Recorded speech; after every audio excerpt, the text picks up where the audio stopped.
Hello everybody and welcome to our module on the salivary glands. There are three major salivary glands found in the human body. You should know that there are also many tiny glands that are found throughout the mouth, and all of these glands work to produce saliva, which helps in digestion, as we'll discuss in this module.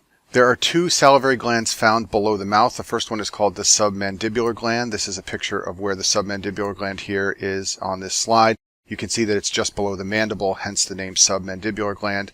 And it secretes saliva into Wharton's duct from which it reaches the mouth. The second salivary gland found below the mouth is called the sublingual gland. This is found on the floor of the mouth below the tongue, hence the name sublingual. This is a picture of where it's located here on the screen. And then the largest of the salivary glands is the parotid gland. It's found behind the angle of the jaw as shown in the picture here. It's below and in front of the ears, and it's the biggest of the three salivary glands. Saliva is mostly made up of water. More than 90% of saliva is water, but it also contains other substances including mucin and glycoproteins. These help to lubricate your food so that it can pass into the stomach. They also bind bacteria to prevent infections. From an immunology point of view, you should know that saliva contains a significant amount of IgA antibodies. This is a picture of the structure of IgA antibodies on the screen here. I talk about these antibodies in more detail in the immunology modules, but they bind to bacteria and prevent them from entering the mucosa. Also found in saliva are proteins called lysozymes, which disrupt bacterial cell walls. You can also find a substance called lactoferrin. The word lacto is in the name because it's also found in breast milk, and the word ferrin is in the name because one of the things lactoferrin can do is bind to iron, and it prevents bacterial growth. And then finally, you can find many proteins that help to protect your teeth from decay.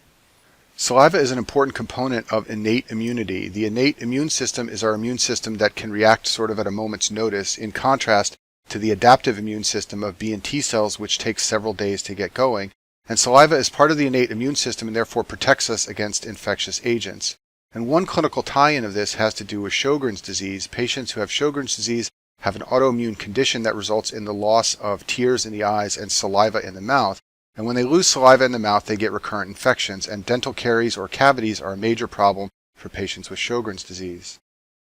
There are two important enzymes for digestion that are found in saliva. The first one is alpha amylase, which helps to digest carbohydrates. Amylose is a starch and is a carbohydrate, so amylase digests starch or carbohydrates. And then also found in saliva is lingual lipase, which helps to digest lipids. You may know that there is also an alpha amylase secreted by the pancreas. Salivary amylase has an optimal pH of greater than 6, so when it reaches the stomach it becomes inactive. Pancreatic amylase is secreted then in the duodenum and functions in the small intestine. There is also a pancreatic lipase, just like there is a salivary or lingual lipase. Salivary lipase is a minor contributor to lipid metabolism in adults. It's probably most important in newborn babies because they have lower pancreatic enzyme levels. In the adult, however, pancreatic lipase is the major player in digestion of fats and lipids. Let's talk about the electrolytes that are found in saliva. There are two important cell types responsible for production of electrolytes in saliva. The first cell type are the acinar cells, the second are the ductal cells. The word acinar means berry, so the acinar cells are the cells found in this berry portion of a salivary gland, and then the ductal cells line the duct going out to the mouth. And salivary fluid is produced by the acinar cells and then modified by the ductal cells. The initial fluid produced by the acinar cells is similar to plasma. It's isotonic to plasma, and it has the same sodium chloride, potassium, and bicarb concentration as plasma. If you look at this drawing I've made on the screen here, this is the acinous portion right here, and sodium chloride, potassium, and bicarb are all being secreted into the acinus, and they are at the same concentration as plasma. As the fluid moves through the duct, however, sodium and chloride are removed, and potassium and bicarb are secreted. The secretion of bicarb helps to raise the pH, and this protects against acid in the mouth when you eat food that can be damaging. The net result is that the fluid that reaches the mouth is going to have a lower sodium and chloride concentration than plasma and a higher potassium and bicarb concentration than plasma. So I've summarized these points on this slide here. Saliva becomes hypotonic relative to plasma because of the removal of sodium and chloride by ductal cells. There is a lower concentration of sodium and chloride in saliva than in plasma. Saliva also has a higher concentration of potassium and bicarb than plasma, and that's because of secretion of potassium and bicarb by the ductal cells. The electrolyte composition of saliva varies with flow rate. This is similar to what happens in the pancreas. When there's higher flow, there's less time for the ductal cells to modify the fluid, so the fluid becomes more like plasma more like the fluid that was secreted initially in the acinus. It becomes closer to isotonic with plasma. If we go back to this slide here, when the fluid is secreted by the acinus, it is initially isotonic with plasma. It becomes modified as it moves through the duct, but at higher flow rates it moves through the duct so quickly that there's less modification and the fluid becomes closer to that of plasma, closer to what it was initially when it was secreted into the acinus. The concentration of bicarb in saliva also goes up at high flow rates. The reason for this has less to do with the flow rate of saliva. It has more to do with metabolism. When there is a higher flow of saliva, there's more metabolism in the glandular cells, therefore they generate more carbon dioxide. This leads to more bicarbonate going out in the saliva. Aldosterone is a hormone that you probably think of as affecting the kidneys, and that's true, but you should know it also affects many other tissues, including the salivary glands. It can also affect the sweat glands and the colon, and it does the same thing in the salivary glands that it does in the kidneys. It promotes sodium absorption and potassium secretion. This is probably a minor contributor to the effects of aldosterone on electrolytes. The major contributor is the kidneys, but I just want to point out to you that the same type of effects are seen and have been described in the salivary glands. The regulation of salivary flow is interesting. It is regulated by both the sympathetic and parasympathetic systems. Importantly, it's not regulated by any gastrointestinal hormones, so the GI hormones like gastrin and secretin and cholecystokinin, they have no effect on salivary flow. The sympathetic effect on salivary flow is relatively small. The much greater effect is from the parasympathetic nervous system. This is the major system that stimulates salivary flow, just like it's the major system that can activate other digestive features of the GI tract, like acid secretion and hormone secretion. When you smell food or you look at food, you will activate your parasympathetic nervous system, and that will get saliva flowing. And the most important receptors are the muscarinic receptors M1 and M3. There's a tie-in with pharmacology here that has to do with the regulation of saliva. Drugs that work as muscarinic antagonists are going to cause dry mouth because they block the production of saliva. So when drugs are administered like atropine or scopolamine, they're going to have side effects of causing dry mouth. Conversely, when you give drugs that are muscarinic agonists, these will increase saliva production. So for example, pilocarpine is a muscarinic agonist. It's used in Sjogren's syndrome in order to stimulate saliva production. Organophosphate poisoning is something that can happen to farmers exposed to certain pesticides. Organophosphates inhibit the breakdown of acetylcholine, so they boost the levels of acetylcholine generally throughout the body, and one of the effects this has is to cause salivation.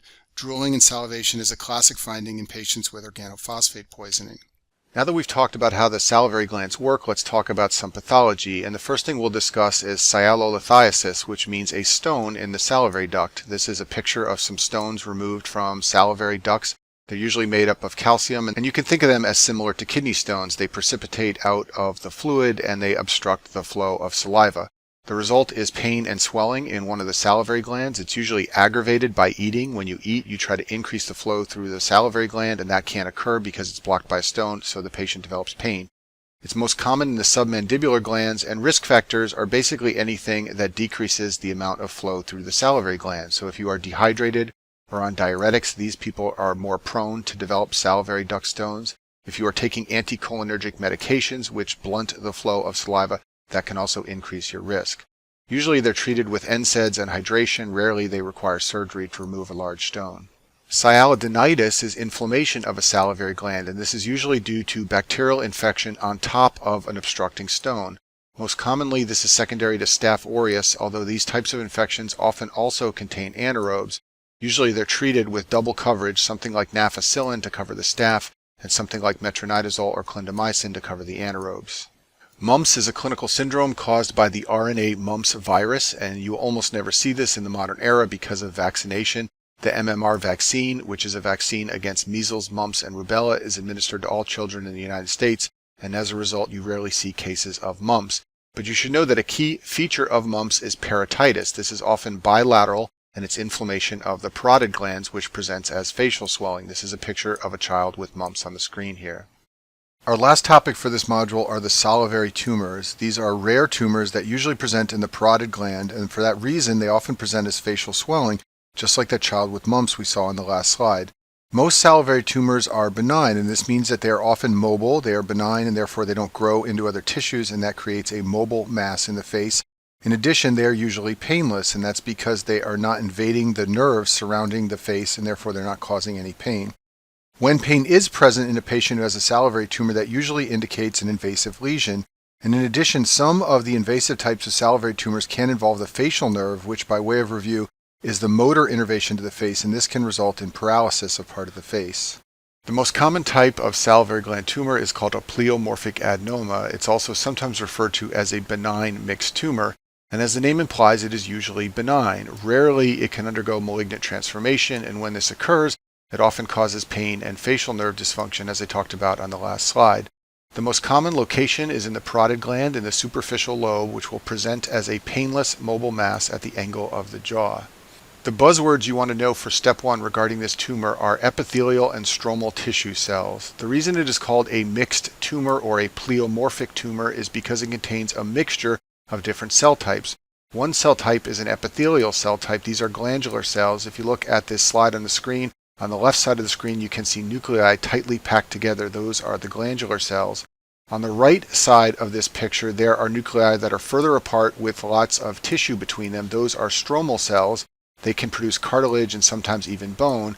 And characteristically in these tumors you see a mixture of both epithelial cells and also stromal cells. A major risk factor for these tumors is prior radiation to the head and neck. The treatment usually involves surgery plus or minus radiation therapy, and these can have a local recurrence, and the reason is because they often have irregular margins, so the surgeon may leave behind a small bit of the tumor and then that will begin to grow and you will get a recurrence later on. The second most common type of salivary tumor is called a Warthin's tumor. It's also sometimes called a papillary cystadenoma lymphomatosis. This usually occurs in the parotid gland, just like most of these salivary tumors. And a major risk factor here is smoking. This tumor is 8 times more common among smokers than non-smokers. There are 2 key histology findings you need to know about this tumor for step 1. The first is the presence of cysts filled with fluid. That's why it's called a cyst adenoma. If you look on the screen here, you can see large fluid-filled cysts in this biopsy specimen. Now the cysts are surrounded by dense lymphoid tissue. You can see lymph tissue surrounding these cysts on the screen here. And this lymph tissue sometimes aggregates into germinal centers. And that's another key feature to know about these tumors, lymph tissue that may aggregate into germinal centers. The last salivary tumor that we'll discuss is called a mucoepidermoid carcinoma. This is the most common malignant salivary tumor. Remember what I told you before, most salivary tumors are benign. And an important risk factor for this salivary tumor is prior radiation. So for example, a child who has lymphoma and receives radiation to the head and neck is at risk for developing this cancer later in life. It occurs in the parotids, although it's also commonly found in some of the minor salivary glands. And when it occurs in the parotids, because it's invasive, it sometimes invades the facial nerve, and that can lead to weakness or paralysis on one side of the face. In addition, because it's invasive, it can also cause pain. The reason it's called a mucoepidermoid carcinoma is because it contains a mixture of mucus-secreting cells and epidermoid or squamous cells. And this is what you want to know for step 1, that squamous and mucus-secreting cells are found inside of these carcinomas. This is a biopsy specimen of a patient with mucoepidermoid carcinoma. These tumors can have a very wide range of appearance under the microscope. There really isn't a classic histological appearance that you need to recognize. The most important thing to know is that there will be a presence of both squamous and mucus-secreting cells. And that concludes our module on the salivary glands.